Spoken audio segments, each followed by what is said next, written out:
all over, allowing them to get out in transition, and they had to play against our half-court defense.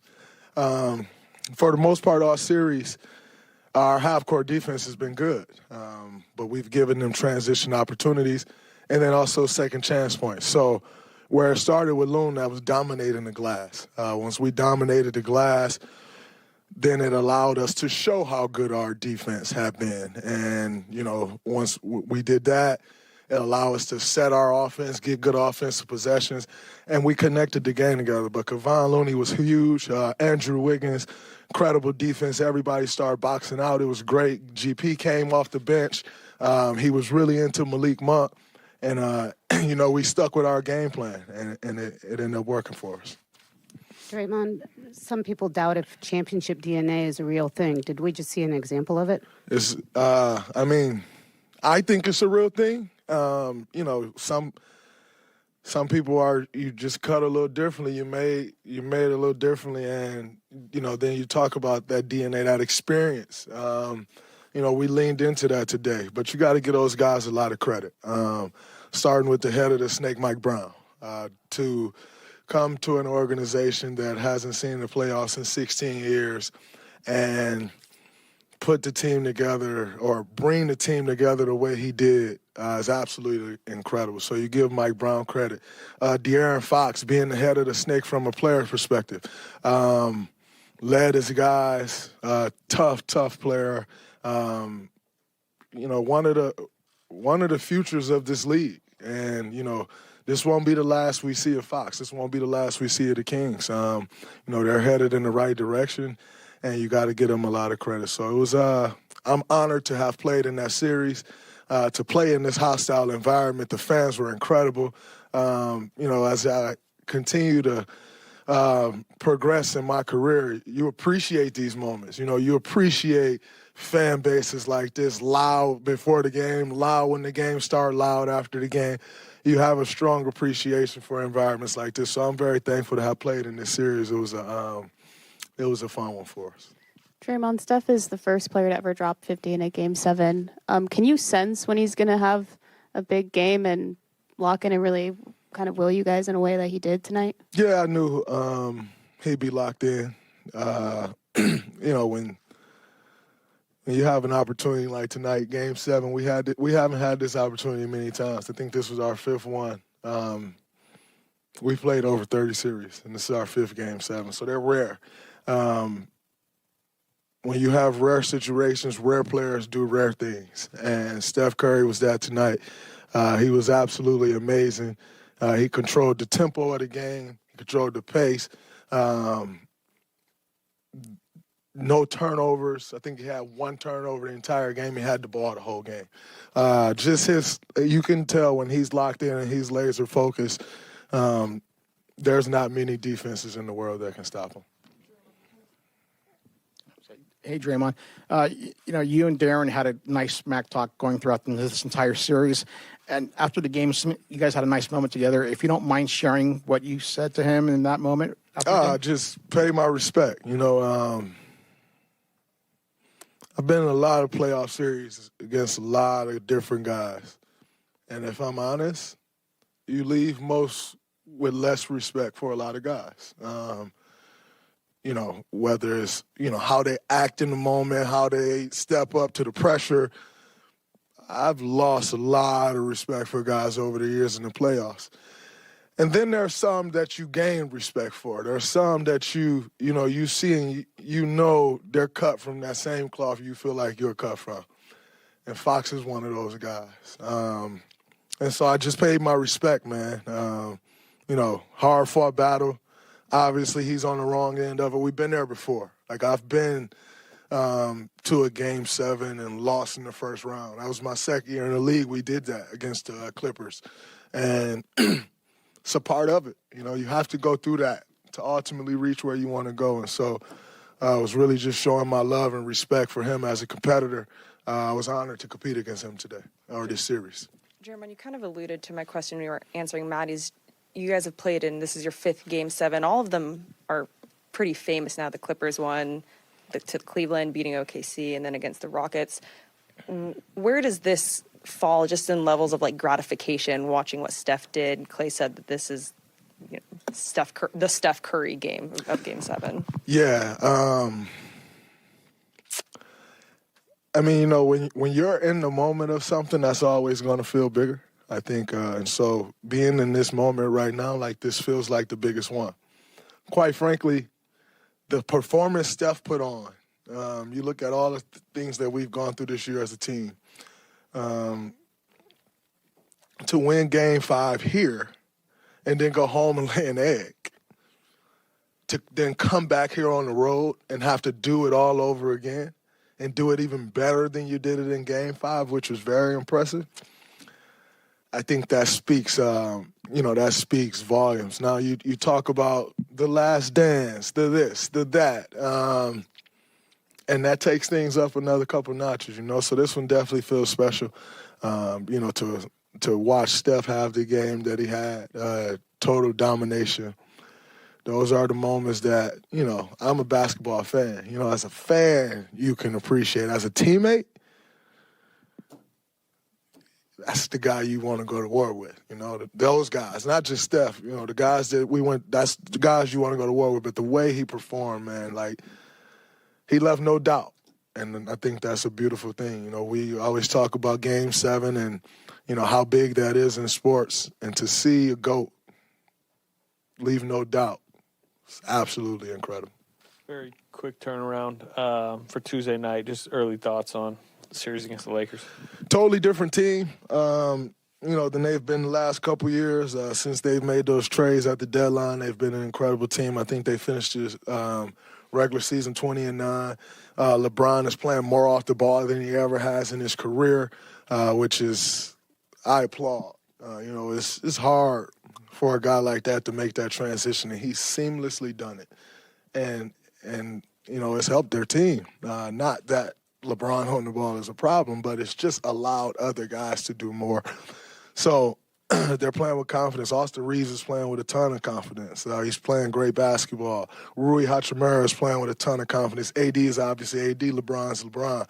D'Lo has got it going those last couple games over the course of their last series. They have a bench, so it'll be a tough series. But that's what you expect as you move forward in the playoffs. But we're going up against a very good team. Looking forward to getting our game plan tomorrow, whatever that's going to be, and then, starting to put it to work on Tuesday. But it's a quick turnaround, so maximizing your recovery is important for us.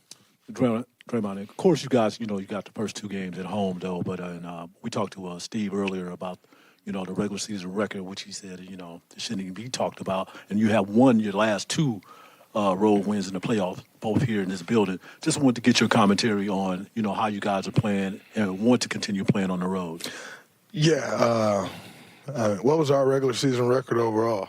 Anybody? Yeah. What about our overall record? 44-38. Yeah, who cares? Regular season is regular season. It is what it is. We had our struggles.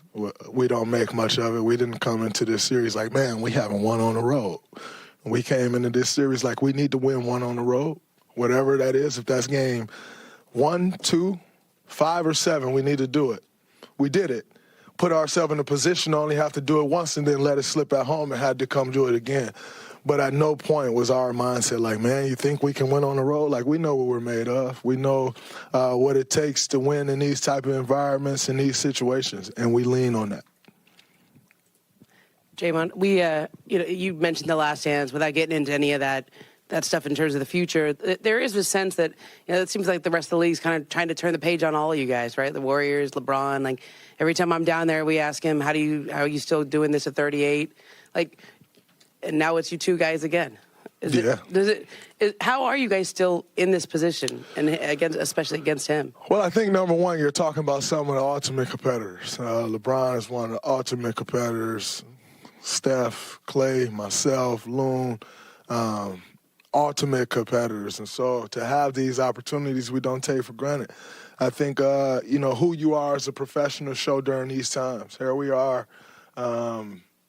8 years later from the first time we met in a playoff series, and still playing at that level. That's special. It says a lot. It says a lot about who you are as a pro and how serious you take this, how you appreciate this game. And I know I speak for all the guys I just mentioned when I say the appreciation for the game and for the stage, for the lights. Like, I was talking on my podcast the other day after Game 5, I think it was, just like that feeling that you get playing in these type of environments like that, it can't be replicated. It's like it's goosebumps, man. Like this is what you prepare for these moments. And this series against the Lakers is going to be epic. You got Steph, you got Bron doing it all over again. We've never played against the Lakers in a playoff series. We get to experience that. It's a ton of little things going on, but what I will say is stop trying to turn the page on us so fast. Stop trying to turn the page on Bron so fast. We get so caught up in what's the next thing that we don't appreciate the current. And then you get to the next thing and looking back like, man, I wish we still had that. I wish we could still see this. So for me and our guys, we're going to appreciate this every step of the way and continue to appreciate it, but also put ourselves in the best position we can to be successful. And you go from there and you live with those results, knowing that the work has already been put in. Yes, you have to continue to prepare day in and day out, but the work has been put in, and that's why we're here. You continue to rely on that and lean on it. Draymond, what do you make of Steph when he starts sort of interacting with the crowd and saying things to the crowd and motioning to the crowd? And you mentioned the atmosphere here. What's it take for a star player to have that type of performance and that type of atmosphere? Just laser focused. He knew everything that he wanted to get to versus their defense, and he got to it. He actually missed a couple of shots that he probably would love to get back and still had the night that he had. But it takes a special person to show up in an environment like that and do what Steph did. That's why you get paid the big bucks. That's why you are who you are. That's why he's top 75 greatest players and 2-time MVP. That's why. Because no matter what the environment is, you show up in a major way and you carry whatever it is that you have to carry. We're all lucky that we're living during a time where we get to experience and appreciate some of the greatest sports ever played, some of the greatest matchups the world has ever seen. I have a strong appreciation for it as a competitor. I have a strong appreciation for it as a fan. Draymond, you guys faced a lot of adversity this series. You got suspended. What did you learn about yourself and your teammates? I learned nothing about me. I'm pretty in tune with myself. And every team is different, every team, yes, some of the pieces are the same, but every team is different. And I think in that Game 3, we really learned how to stick together, how to band together around something, one thing, and push forward. And I thought that was huge for this group. Like you said, it's a group who's faced a lot of adversity. But you only face a real adversity when you are expected to do great things. There were a ton of teams this year with more adversity than us, but no one expects them to do anything, so then you just don't talk about it. We enjoy that pressure. We enjoy those lights. You appreciate it. I told the guys before the game tonight, we've put ourselves in a position to play in one of the highest pressure situations that you can be in. Embrace it, and that's how we try to attack every day. Draymond, it's rare that you face a team that wants to play as fast, if not faster than you. It looked like a couple times tonight. Mark said we was old. Looked like a couple times tonight you had the opportunity to run, and you maybe slowed down a little bit. It looked like sometimes when you closed out, you took a couple take fouls, kind of slow the game down. Was that part of the game plan, to slow down a little bit? I didn't necessarily take a take foul to close out and slow them down. You take the foul so they don't get in the paint and then kick out to the other side. Now you get Herter shooting it, you get Murray shooting it, you get all of those guys shooting it. And so I think, being a little more strategic about how they're getting into our paint and what that causes. And then as far as slowing it down on an offensive end, when you see something that works, you'd be a fool not to stick with it. And, when Steph gets the ball and he slow it down, he's trying to